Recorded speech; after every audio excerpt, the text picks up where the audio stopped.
दूसरी ओर 9 दिसंबर को पानीपत आ रहे प्रधानमंत्री नरेंद्र मोदी के कार्यक्रम की तैयारियां पूरी हो चुकी है। शुक्रवार को चंडीगढ़ से आए वरिष्ठ आईएएस डॉक्टर अमित अग्रवाल ने फाइनल इंस्पेक्शन कर कुछ सुझाव दिए। गौरतलब है कि 10 साल बाद पानीपत आ रहे प्रधानमंत्री मोदी 9 दिसंबर को यहां से LIC की बीमा सखी योजना की शुरुआत करेंगे। इस योजना से 1 लाख महिलाओं को स्वरोजगार मिलेगा। 2 दिसंबर को प्रधानमंत्री पानीपत आ रहे हैं। LIC की बीमा सखी योजना का शुभारंभ करेंगे। करीब 20-25 दिन से तैयारियां चली और आज फाइनल इंस्पेक्शन करने senior IAS doctor Amit Agarwal पहुंचे थे। बीजेपी से जुड़े नेता और सरकार से जुड़े भी। सुलो साहब, आप प्रदेश दस्ता अभियान के प्रदेश प्रमुख हैं। क्या क्या जिम्मेदारियां बांटी गई हैं, कितने लोग आएंगे, किस तरह का कार्यक्रम रहेगा? देखिए, 9 दिसंबर को माननीय प्रधानमंत्री नरेंद्र मोदी जी एक बहुत ही अच्छी योजना, बहुत ही अच्छी स्कीम हमारी बहनों के लिए, हमारी माताओं के लिए, महिलाओं के लिए ला रहे हैं। आपको याद होगा कि 9 साल पहले भी यहीं से 2015 में उन्होंने महिलाओं के लिए बेटी बचाओ बेटी पढ़ाओ जो अभियान शुरू किया था, वो भी इसी ग्राउंड से शुरू किया था, पानीपत की धरती से शुरू किया था। आज उसके बहुत अच्छे रिजल्ट्स आप लोगों को सामने आ रहे हैं।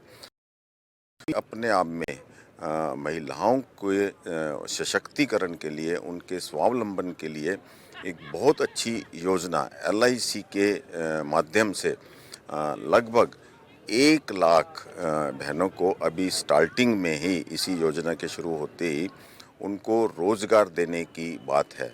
हमारे साथ प्रदेश कार्यकारिणी सदस्य लोकेश नांगरू जी है, युवा नेता हैं बीजेपी के और 2 बार कॉर्पोरेटर भी रहे हैं। नांगरू साहब, 2015 में प्रधानमंत्री आए थे, 22 जनवरी 2015 को इसी जगह पे 13-17 में बेटी बचाओ बेटी पढ़ाओ का आह्वान था और उसका रिजल्ट भी है। 22 के 22 जिलों में लिंग अनुपात सुधरा है, उस आह्वान का असर भी हो रहा है। अब फिर 10 साल बाद प्रधानमंत्री आ रहे हैं। बहुत सौभाग्यशाली पानीपत की धरती कि 10 वर्ष पूर्व माननीय प्रधानमंत्री नरेंद्र मोदी जी ने बेटी बचाओ बेटी पढ़ाओ का एक बहुत बड़ा आयोजन यहाँ पे किया। उसी हिसाब से 10 वर्ष के बाद में आज यहाँ पर बीमा सखी योजना के नाम से, देखिए, आज तक की सरकारों ने 70 साल में महिलाओं को किसी भी उसमें रखा नहीं था। पहली बार ये भारतीय जनता पार्टी की सरकार आई और माननीय मोदी जी ने महिलाओं को हमेशा ऊपर लाकर रखा, चाहे वो 33% का उनके कोटे का मामला हो। एक सवाल बहुत जायज है और टाइमली सवाल है। वार्ड कमेटी बनी है, अभी नगर निगम चुनाव की तैयारी जनवरी में हो फरवरी में हो, 2 बार तो आप कॉरपोरेशन के काउंसलर भी रहे हैं। वार्ड कमेटी में विपक्ष को जगह नहीं मिली। DC साहब सरकारी प्रतिनिधि थे, ठीक है, डिप्टी कमिश्नर इंचार्ज है ओवरऑल, और उसमें बीजेपी के जो नेता थे वार्ड कमेटी में मेंबर थे, विपक्ष को नहीं रखा गया। एक बात। दूसरा, जो फाइनल रिपोर्ट आई है उसमें कांग्रेस विचारधारा के या कांग्रेस नेताओं का जो 1-2 थे उनके वार्ड खत्म किए गए हैं।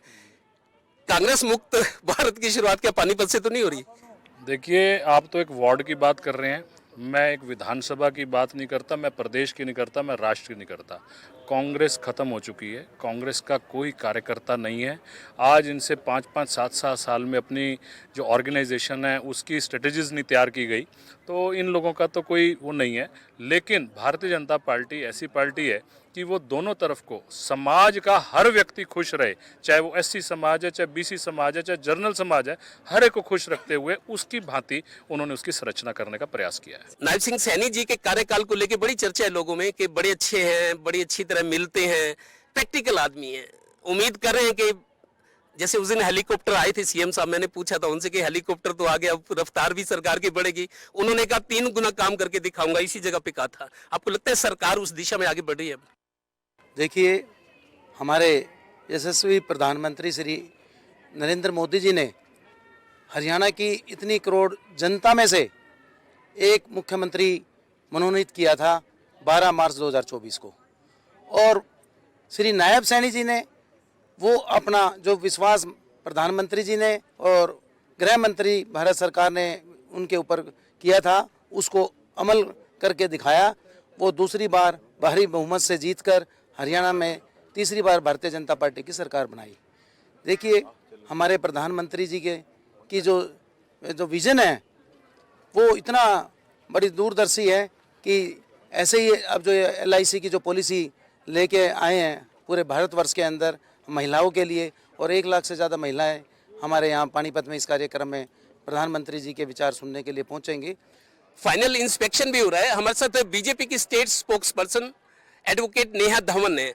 देखिए, सबसे पहली बात तो मैं आपको ये कहना चाहूँगी कि माननीय नरेंद्र मोदी जी ने हमेशा से लिंग अनुपात और लिंग समानता पर जो काम किए हैं, वो मुझे लगता है कि पूरे देश भर में अभी तक कोई भी ऐसा प्रधानमंत्री नहीं आया इस देश की भूमि पर जिसने महिलाओं के लिए इतनी अच्छी सोच और विचार रखने के साथ ऐसी योजनाएं बनाई जिससे महिलाओं का अनुपात तो बढ़ा ही बढ़ा, जो कि बेटी बचाओ बेटी पढ़ाओ स्कीम बनाकर जिसमें 10 साल से हमने काम किया और उसका प्रतिफल आज ये आया कि आज महिला और पुरुष का जो अनुपात है वो पूरे देश भर में और साथ खास तौर पर हरियाणा में जहां सबसे कम था पूरे देश भर में, वहां पर भी बढ़ता हुआ हमें मिला है।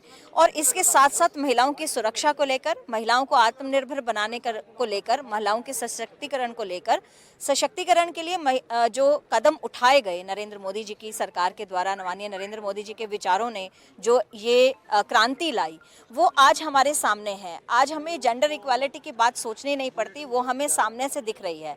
तो प्रधानमंत्री नरेंद्र मोदी 10 साल बाद 9 दिसंबर को एक बार फिर पानीपत आ रहे। पहले बेटी बचाओ बेटी पढ़ाओ के जरिए महिलाओं में जन जागरण किया था और इस बार स्वरोजगार की योजना के साथ महिलाओं का सशक्तिकरण होगा। सहयोगी श्रीनिवास और डिम्पी मल्होत्रा के साथ Devendra Kathoria, total news, Panipat bureau.